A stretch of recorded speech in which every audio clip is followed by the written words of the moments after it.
Scalability within Cellebrite Pathfinder is fantastic. There are other methods within Pathfinder that I haven't discussed yet that are going to allow the users to leverage their knowledge and share it with their team or anyone else that has access to their environment. These are going to be watch lists. Watch lists are designed essentially as a list of words that are configured and derived from other sources of information that you can use to process your cases. So this may come from common knowledge of the investigators or previous cases that you've worked. In addition, you could have human, SIGINT, affidavits, and other sources.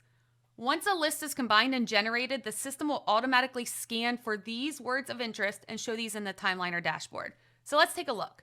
We're selecting watch list here, and we are going to look at a previously investigated gang investigation. Now we want to know if it's possible that cryptocurrency was used as a form of payment. So I'm selecting cryptocurrency, and I'm going to look at Bitcoin and anything else I want to include.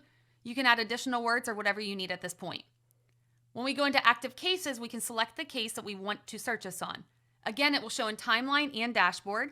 We go under watch list, we select what we want. I'm going to choose Bitcoin, and apply.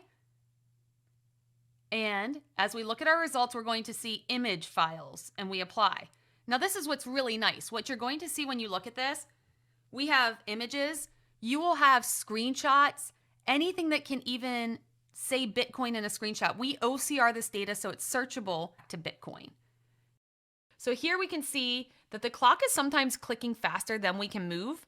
And what we need to do is we need to enable the investigator to find evidence that will stop cases immediately. So let's talk about child exploitation. If you know there's a predator out there, the investigator needs to stop that to protect innocent victims immediately.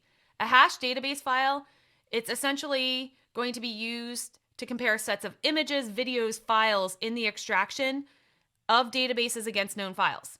This is going to provide a capability where we can quickly identify media related to child exploitation and incriminate predators. By importing Project Vic, CAID files, and more, we can use that to match against media recovered and shorten the amount of time to evidence on a scalable basis.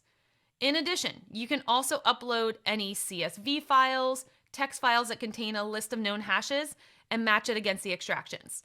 Any image found on the suspect's device that will match those databases will immediately alert you and everybody else using Pathfinder in your team, so it's one less predator out there on the streets.